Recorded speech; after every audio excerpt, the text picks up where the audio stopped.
आइए एक और खास मेहमान से करते हैं मुलाकात। हमारे साथ कार्यक्रम में शामिल हो रहे हैं इस वक्त संदीप सिक्का साहब, निप्पॉन लाइफ के एमडी सीईओ हैं। सिक्का साहब, बहुत बहुत स्वागत है आपका, धन्यवाद समय देने के लिए। सीआई के हेडक्वार्टर से आप इस वक्त हैं हमारे साथ। बताएं सर, सीआई का क्या मूड माहौल है वहाँ पर, किस तरह से देख रहे हैं आप बजट को? आपका रिएक्शन क्या है? बजट अच्छा लगा है, कमजोर है, कैसा लगा है? यार जी, अगर आप इसको देखिए long term point of view से देखिए इसको, आई थिंक ये बजट बहुत अच्छा है। आप इसको मार्केट का रिएक्शन मत देखिए अभी एकदम इमीडिएटली क्या हो रहा है। आप इसको देखिए कि इसमें देखो फिस्कल डिसिप्लिन है, आज कल में फिस्कल डिफिसिट को बेसिकली 4.3 की तरफ हम जा रहे हैं।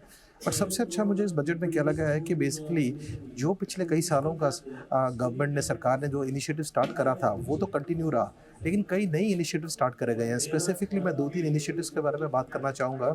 स्टार्टिंग में आप ये लेके चलिए जो सेमीकंडक्टर के लिए 40,000 करोड़ रुपए का फंड, एसएमई के लिए 10,000 करोड़ का फंड, आई थिंक ये बहुत पॉजिटिव है। बिकॉज ये वो चीज़ें हैं, मेडिकल टूरिज्म हब जो बनाए जा रहे हैं। आज स्पेसिफिकली मेडिकल टूरिज्म का मैं क्यों इसके लिए बोलना चाहूँगा, आज के दिन में इंडिया में अगर आप देखिए जो टूरिज्म टू जीडीपी रेशियो जो है आज थाईलैंड से भी कम है। तो ये सब चीज़ें आगे चल के पॉजिटिव होंगी। और एक और बहुत बड़ा पॉजिटिव है इसमें जो जितनी ये पीएसयूज सीपीएससीज थे उनका रियल एस्टेट को रीट्स में कन्वर्ट करना, ये एक new innovative way of government है टू मोनेटाइज। तो अब इसको देखिए, ये सब चीज़ें जो हो सकता है 6-8 महीने में इसका आपको फायदा नहीं मिलेगा, लेकिन लॉन्ग टर्म में आई थिंक मैं इस बजट को बहुत अच्छा देखता हूँ। चलिए, लॉन्ग टर्म के लिहाज से बजट अच्छा और सही दिशा देने वाला है, लेकिन एक दो चीजें जो कैपिटल मार्केट से जुड़ी है, और चूंकि संदीप सिक्का साहब आप तो निप्पॉन इंडिया म्यूचुअल फंड को आप लीड करते हैं, निप्पॉन लाइफ म्यूचुअल फंड को, बताएं सर, एसटीटी बढ़ने का कितना नुकसान होगा वॉल्यूम्स के लिहाज से, लिक्विडिटी और इम्पैक्ट कॉस्ट के लिहाज से? हाँ, इसका ये एसटीटी है जो बड़ा है, ये थोड़ा सा भी हमें भी देख के थोड़ा सरप्राइज हुए हैं, लेकिन इसमें आप इसको 2 तरीके से देख सकते हैं। इससे थोड़ी लिक्विडिटी पे इम्पैक्ट आ भी सकता है, लेकिन इसका वाइल हमारे लिए, जैसे मैंने बोला, ये थोड़ा सरप्राइज था, हमें एक्सपेक्टेड भी नहीं था। लेकिन इसको अलग तरीके से देखा जाए, मे बी एक पीछे सेबी की जो रिपोर्ट आई थी कि काफ़ी फ्यूचर्स में काफ़ी निवेशकों ने पैसा गंवाया है, 10 में से 9 लोगों को पैसा नहीं बनता। ये एक डायरेक्शनल हेल्प हो सकती है कि ये पैसा जो सारा का सारा लॉन्ग टर्म म्यूचुअल फंड और लॉन्ग टर्म इन्वेस्टिंग की तरफ जाए। लेकिन अभी भी मैं उसका मेरा फर्स्ट रिएक्शन है, अभी टाइम देखना पड़ेगा इससे लिक्विडिटी पे कितना इम्पैक्ट आता है, लेकिन ये काफ़ी सब्सटेंशियल मूव है। एक और इंटरेस्टिंग चीज हुई है जो कैपिटल मार्केट से जुड़ी हुई कि अब जो बायबैक पर टैक्स लगता था पूरा का पूरा शेयर होल्डर्स को, हमारे हाथों में मार्जिनल रेट से होता था, अब वो लॉन्ग टर्म या शॉर्ट टर्म कैपिटल गेन माना जाएगा। क्या इससे कुछ फायदा होगा? कॉर्पोरेट इंडिया ज्यादा डिविडेंड, ज्यादा बायबैक करने की कोशिश करेगी?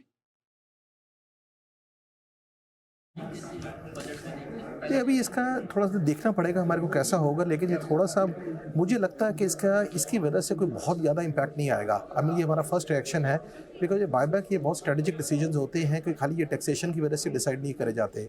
तो हम ये देखते हैं कि इसका जो ये चेंज हुआ है, पिछले साल भी एक चेंज हुआ था जब हमने देखा था कि टैक्स मार्जिनल रेट पे टैक्स पे चले गया था। तो ये ऐसा लगता है मुझे कि थोड़ा आगे चल के जिन कंपनीज ने करना होगा वो करेंगे, लेकिन जो शॉर्ट टर्म जो टैक्सेशन एडवांटेज के लिए करेंगे, आई थिंक उनके लिए डेटरेंट हो जाएगा। ठीक बात है, तो ये देखना होगा कि कितना असर इसका पड़ता है आगे चलते हुए। लेकिन एक और चीज जो मार्केट में जिसको लेकर डिस्कशन चल रहा है वो ये कि जो कैपेक्स है वो 12,20,000 करोड़ का किया गया है। कैसे देखते हैं आप इस नंबर को, और क्या आपको लगता है कि ये अचीवेबल है?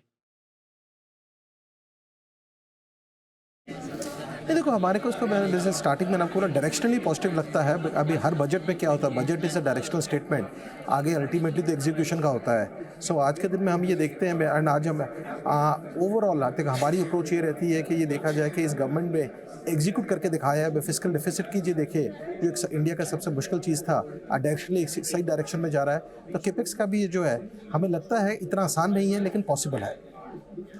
मुश्किल होगा, लेकिन करना संभव तो जरूर है। लेकिन गवर्नमेंट का जो बोरिंग प्रोग्राम है उसको आप कैसे देखते हैं? क्योंकि लगभग लगभग जिस तरह का अनुमान था कि बोरिंग प्रोग्राम मेंटेन करने की सरकार कोशिश करेगी, और पहली बार GDP, debt to GDP ratio के बारे में भी सरकार ने बात की जो 2031 तक 50 के लेवल पर लाना चाहती है।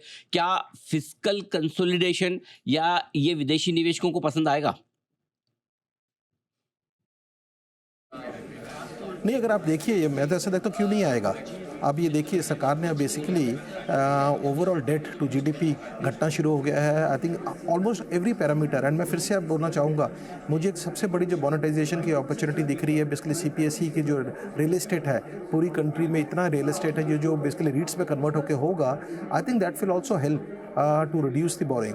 और दूसरा म्यूनिसिपल बॉन्ड्स के लिए भी जो दिया गया है, बेनिफिट दिया गया है। आई थिंक ओवरऑल आप इस बजट को हम अगर खाली एक या दो डेटा पॉइंट से नहीं देखिए, मुझे नहीं लगता मैंने अपने पूरे करियर में इससे बढ़िया बजट देखा है जो हर माइक्रो डिटेल में जाके उसको एड्रेस करा गया है, चाहे वो मैन्युफैक्चरिंग साइड हो, वो बोरिंग साइड हो। तो इस बजट को आई थिंक मुझे लगता है कि हमें थोड़ा सा टाइम देना चाहिए हमें समझने के लिए। अभी ये फर्स्ट रिएक्शंस हैं, एंड मार्केट का भी जो रिएक्शन है थोड़ा सा इसका व्यू अलग देता है, बट हमारे साइड से हमें ऐसा लगता है कि सीआईआई में कि ये बजट डायरेक्शनली बहुत अच्छा बजट है। चलिए, डायरेक्शन के लिहाज से बहुत अच्छा बजट है, ऐसा मानना है संदीप सिक्का साहब का। सर बहुत बहुत धन्यवाद आपका समय देने के लिए और हमसे बातचीत करने के लिए।